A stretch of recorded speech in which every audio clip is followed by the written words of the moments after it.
उसमें भी नाम आया धर्मपुत्र के तमाम परमहंस नमस्काराम।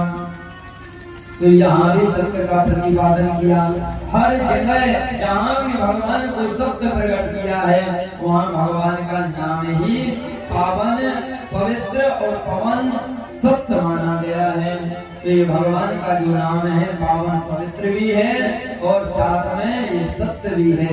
हमारे जीवन का उद्धार करने वाला, हमारे जीवन में परिवर्तन लाने वाला, हमको सब पापों से मुक्त करने वाला अगर कोई है तो भगवान की पावन कथा है, भगवान का पावन सत्संग है और भगवान का पावन नाम है जो हमारे जीवन को भाव से पार कर देता है और अपने शरण को स्वीकार करने देता है। हर परिस्थिति में भगवान को याद करते रहो। गुरु राधे राधे। अगर नाथ देखोगे अवगुण हमारे तो हम कैसे भव से लगेंगे किनारे। अगर नाथ देखोगे अवगुण हमारे, अगर नाथ देखोगे अवगुण हमारे तो हम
गुरु राधे राधे।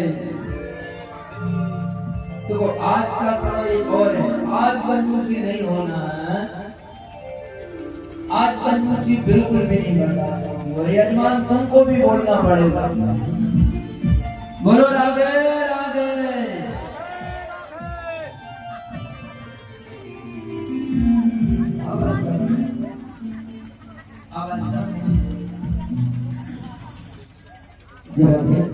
राधे राधे राधे राधे जय जय सीताराम सीताराम। बोलिए भक्तवत्सल भगवान की। देखिए भगवान प्राप्ति करने का एक सीधा और सरल साधन है। आप लोग कहो तो बताओ मैं।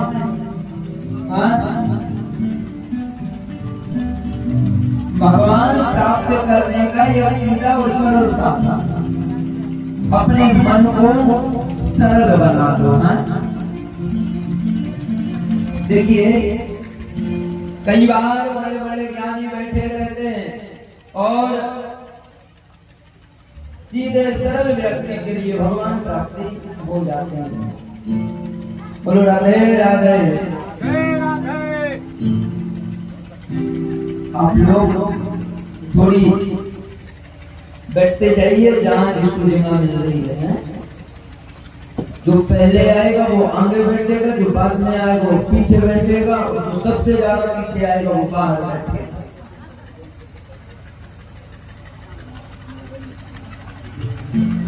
रेलवे की सीट नहीं है महाराज, पहले लोगों को चढ़ा दो और वहां जाके कथा है जैसा जो यहाँ आएगा।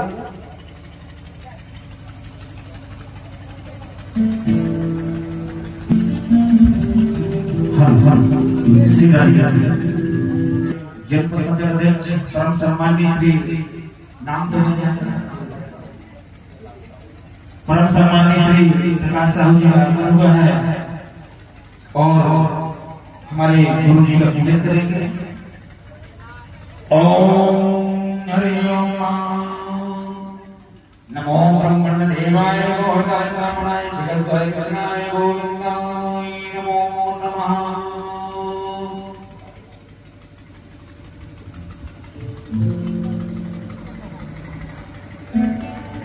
बिहार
भगवान प्राप्ति करने के लिए, भगवान का आशीर्वाद लेने के लिए पर हमें सरल बनना पड़ेगा।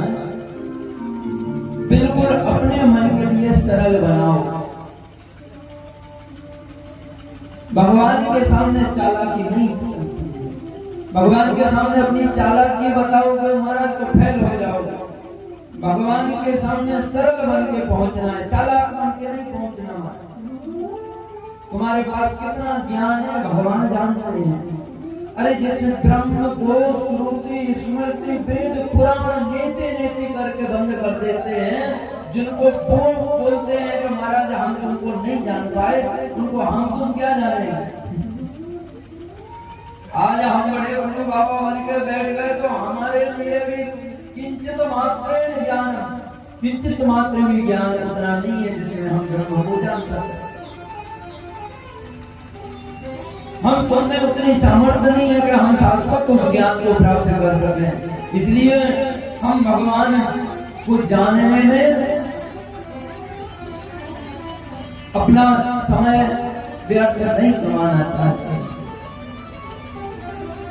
ब्रह्म को जानना बहुत बड़ी उपाधि होती है। हमारा साधारण है, हम ब्रह्म को नहीं जान सकते हैं, लेकिन ब्रह्म को खोजने से अच्छा है कि उस ब्रह्म में हम खो जाते हैं तो भगवान हमको ढूंढ लेते हैं।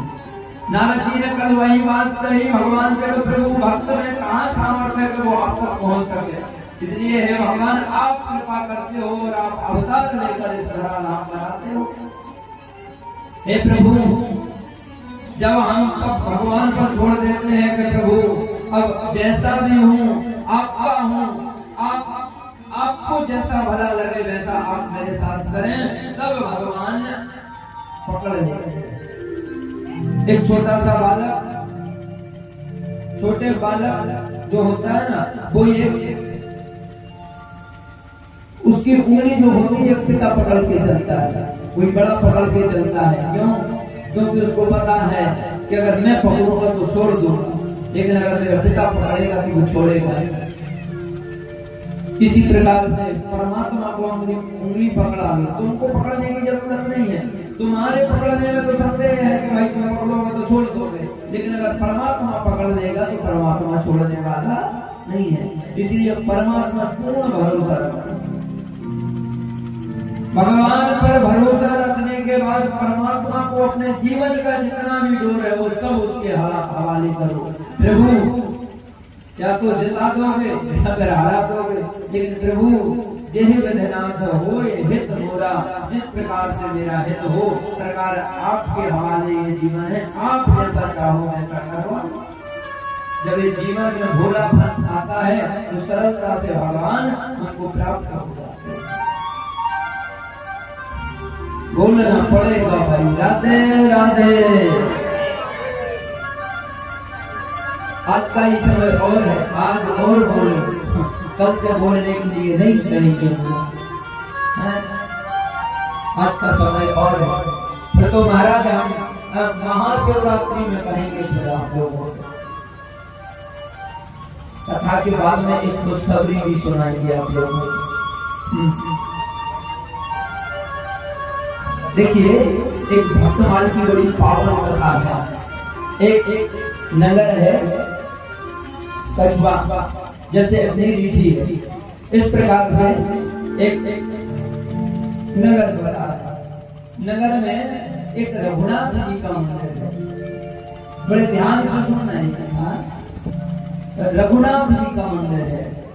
रघुनाथ जी के मंदिर में एक जात का केवल बेचारा नाम उसका भोला, बड़ा भोला, पढ़ा लिखा है, बड़ा भोला भाला है। जात का केवल सरल स्वभाव है। मंदिर में आता रघुनाथ जी के यहाँ सेवा करता, झाड़ू पोछा करता और जो कुछ भोग में मिलता वो खाता और राम नाम का जप करता। पुजारी जी और भोले में बड़ी मित्रता हो गई। पुजारी जी जो भोग बनाते वो दो लोगों का बनाते, अपना बनाते और भोला का बनाते। तो भोला सेवा करता, पुजारी जी भगवान की सेवा, वो मंदिर की सेवा। बाद में दोनों जो बचता प्रसाद खाते। भोले से कोई भी पूछता भाई भोले फलानी बात कैसे, तो भोले के मुंह से एक ही शब्द निकलता, मैं कुछ नहीं जानता, सब रघुनाथ जी जाने। क्यों बोले फलानी बात सब रघुनाथ जी जाने, उसका यही शब्द था, कुछ नहीं, सब रघुनाथ जी जाने। बड़ा भोला सरल वाणी विनीत वाणी करता, उत्तर कभी चार तेरा में नहीं पड़ता। इसके घर में 2 बालक और 1 बालिका। गरीबी ऐसी महाराज कि उसके खाने के लाने पड़े रहते, लेकिन भगवान का भक्त, भगवान के प्रति पूर्णता रूप से ये समर्पित।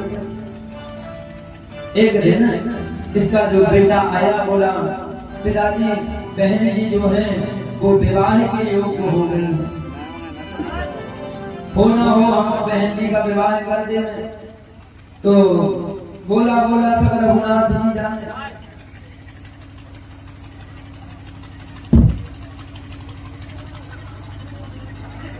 तुम इसी विनीत वाणी से बोला कि सब रघुनाथ जी जाने।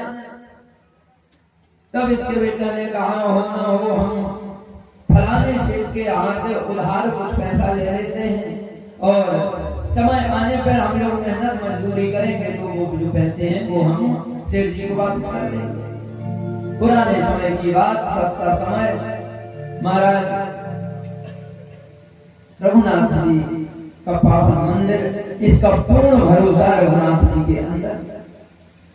फलाने सेठ के यहाँ से गए और महाराज कहते हैं ये 500 रुपए उधार ले आया, ब्याज दर तय हो गया और पैसा लेकर आया तो उसने अपने पुत्र को दिया, बेटा विवाह कर लो। तुम्हारा जो पैसों से इसने अपनी बहन का बेटी का विवाह किया।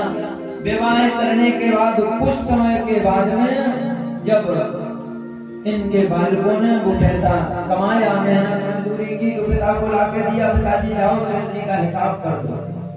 और सेठ जी का हिसाब करने के लिए जैसे ही गए हैं, सेठ जी को पैसे दिए, तो सेठ जी ने जैसे ही पैसे दिए और वो चिट्ठी दे दी रघुनाथ। अब भोले से बोले सेठ क्यों इस चिट्ठी में लिखा क्या है?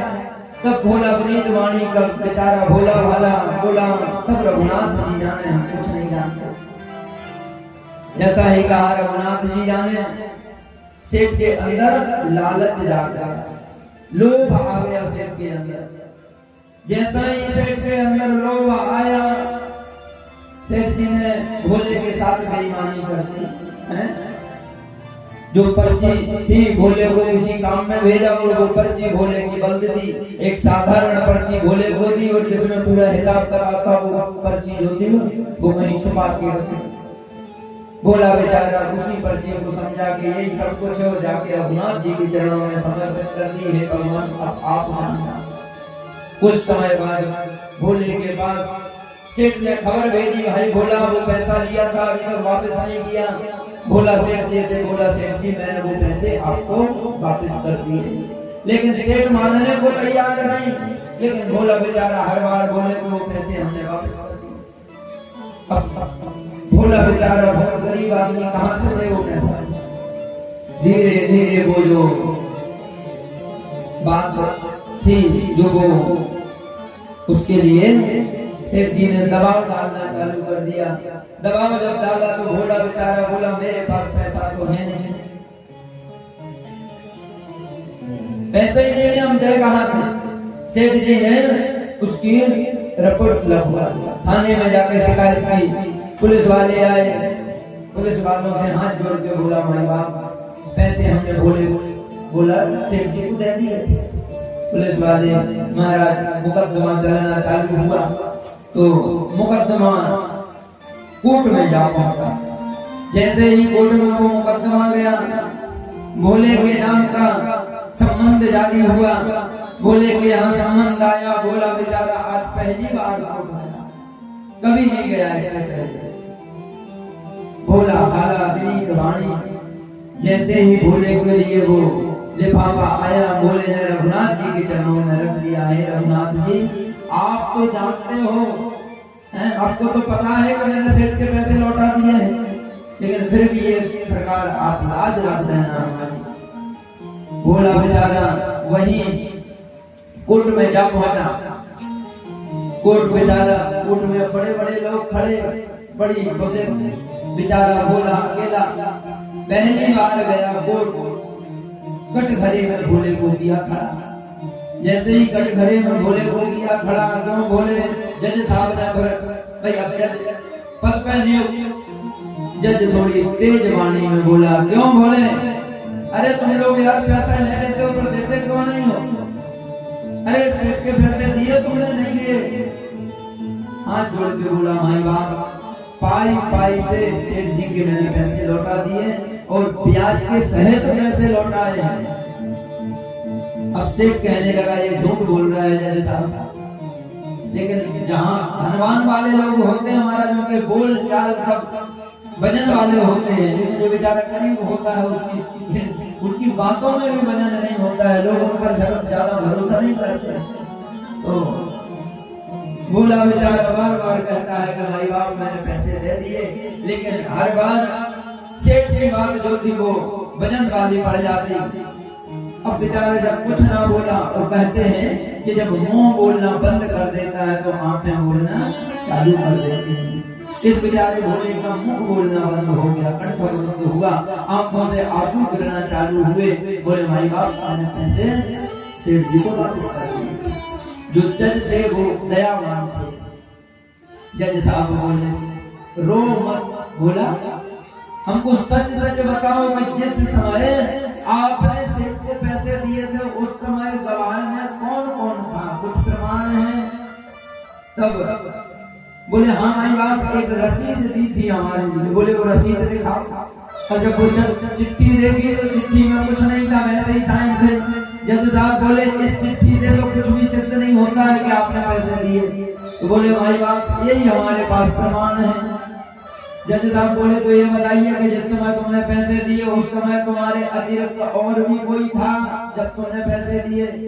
तब बोला भाई बाप सच बोलता हूँ, हम सेठ जी और सिर्फ रघुनाथ जी के अलावा और वहाँ पर कोई नहीं था। सिर्फ रघुनाथ जी उस समय थे जिस समय मैंने सेठ जी को पैसे दिए। अब जज साहब बेचारे, जज साहब ने सोचा कि शायद कोई रघुनाथ करके व्यक्ति होगा, उसका नाम रघुनाथ होगा, तो संबंध जारी करवा दिया।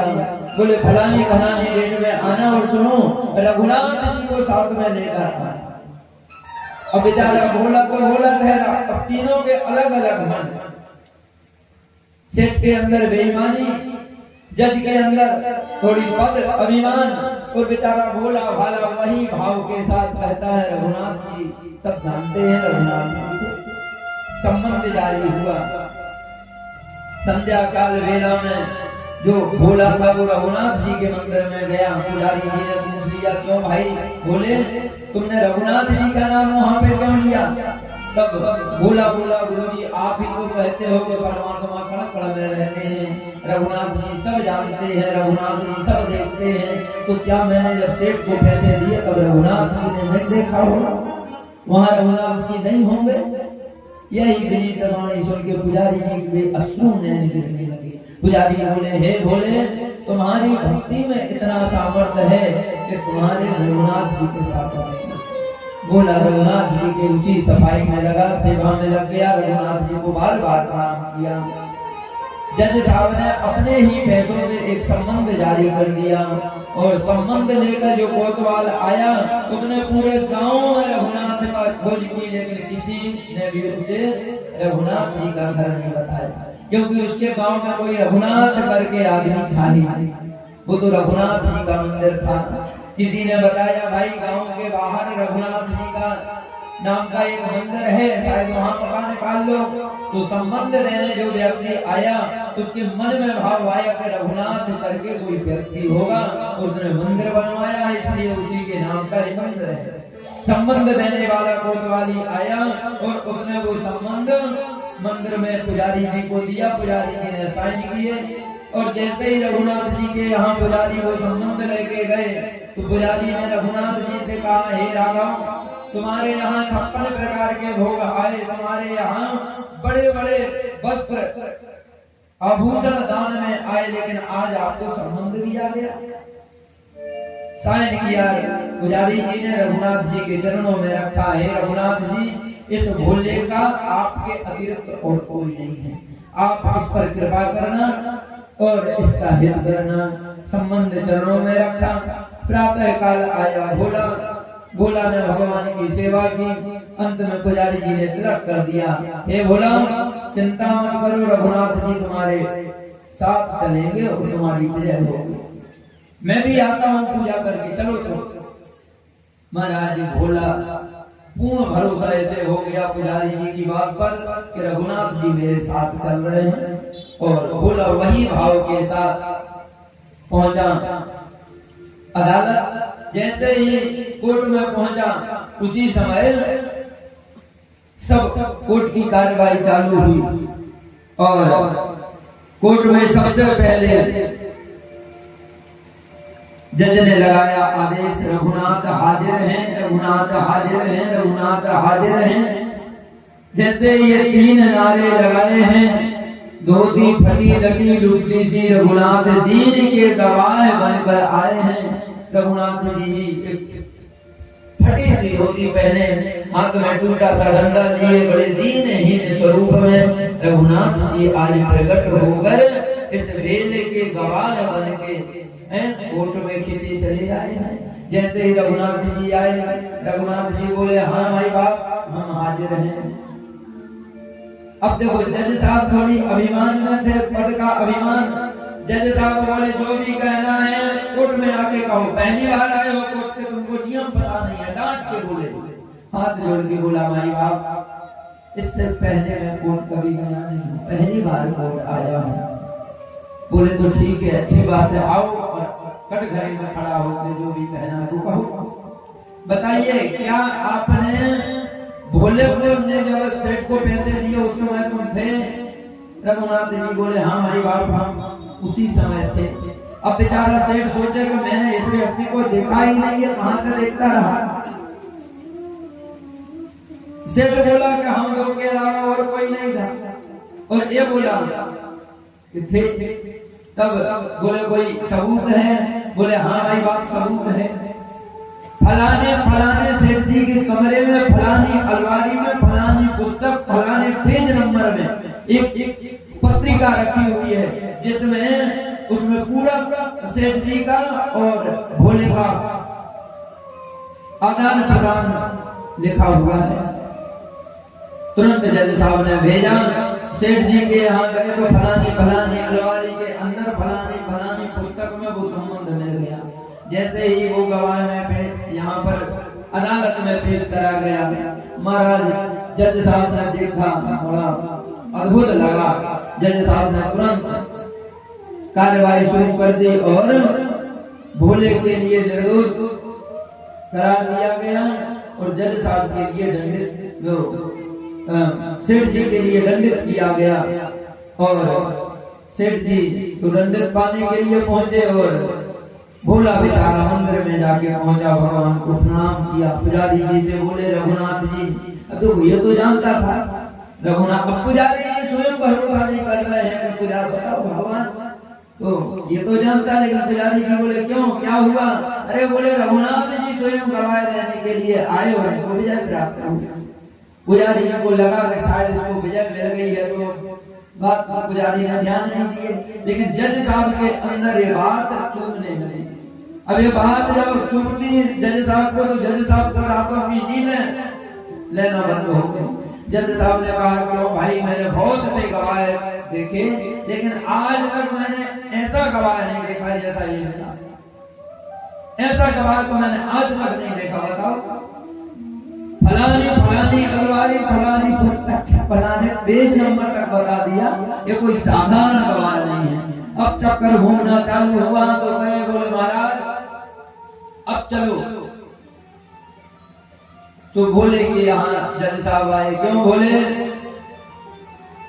ये जो गवाह देने आए थे ये कौन है? बोले आप जानते तो हो, यही तो है रघुनाथ जी। तो जज साहब बोले, ये रहते कहाँ हैं? बोले माई बाप गाँव में। बोले गाँव कहाँ है? बोले जहाँ हम रहते हैं। बोले घर इनका कहाँ है? बोले गांव के बाहर। बोले और तुम्हारा? बोले सरकार यही। बोले तुम कहाँ रहते हो? बोले जहाँ रघुनाथ जी रहते हैं। और बोले रघुनाथ जी? बोले जहाँ हम रहते हैं।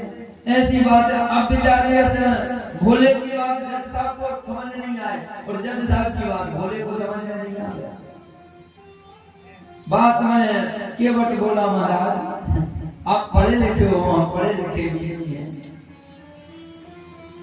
जज साहब बोले हम पढ़े लिखे हैं इसलिए तो ये गलती कर बैठे हैं, तुम पढ़े लिखे नहीं हो इसलिए तुम गलती से वर्वित हो। अब ये बताओ सही नहीं ये भोला रघुनाथ रहता कहाँ है? बोले महाराज जहाँ हम रहते हैं। अब ऐसे में एक दूसरे को समझाना मुश्किल हो गया। जज साहब बोले मेरे को भोले से मिलाने के लिए लेके चलो। बोला रघुनाथ जी से मिलाने को लेके चलो हमें भी। भोला बोला चलो। जैसे ही रघुनाथ से मिलने के लिए जज को पकड़ के भोला लाया तो मंदिर में रघुनाथ जी के सामने खड़ा कर दिया। बोले सरकार यही रघुनाथ जी हैं। भोला बेचारे की बात सुनी। जज साहब बोला ये रघुनाथ जी हैं। अरे वो गवाह देने गया था वो। अरे बोले सरकार यही तो गए थे गवाह देने के लिए। अब जज साहब चक्कर में पड़े। बोले महाराज ये क्या बात करते हो? ये गए थे वो तो महाराज फटी फटी सी धोती पहने बड़ा अद्भुत है वो थे। अरे बोले माई बाप इस रूप में तो ये जा नहीं सकते हैं इसलिए वो रूप लेके गए थे और हमने आपसे कहा था कि रघुनाथ जी। तो जज साहब बोले आपने किस रघुनाथ जी की बात की थी? अरे बोले सरकार हमने इन्हीं रघुनाथ जी की बात की थी। संसार में कण में रघुनाथ जी निवास करते हैं यही रघुनाथ जी। जज साहब बोले जो मैं तो सोच रहा था कोई व्यक्ति का नाम। अरे बोले सरकार व्यक्ति का कोई नाम नहीं है यही है। बस उसी दिन से जज साहब के अंदर वैराग्य आया और जज साहब को ऐसा वैराग्य आया कि अपने पद का इस्तीफा दिया और सीधे वृंदावन में आए। वृंदावन में महाराज उसी दिन से उन्होंने वैराग्य लिया और कभी भी मंदिर के अंदर नहीं जाते, बाहर बैठते, खूब भाव से रोते, भगवान को निहारते, लेकिन कभी भी अंदर नहीं गए। किसी ने पूछ लिया क्यों रोते क्यों हो? बोले रघुनाथ जी की याद। बोले अंदर क्यों नहीं जाते दर्शन को? बोले मुंह दिखाने के लायक नहीं बचा हूं। मेरे जैसा बेशरम में किस मुंह से जाऊं मैं मुंह दिखाने के रघुनाथ जी के लिए काबिल नहीं हूँ इसलिए अंदर नहीं जाऊंगा। बाहर ही सीढ़ियों पर बैठते और खूब रोते और यही पद को गुण बनाते। कुर्सी पे बना जज बैठा रहा और रघुनाथ हमें समझाते रहे। कुर्सी पे बना बैठा रहा रघुनाथ हमें समझाते रहे। कुर्सी पे बना बैठा रहा कुर्सी पे बना बैठा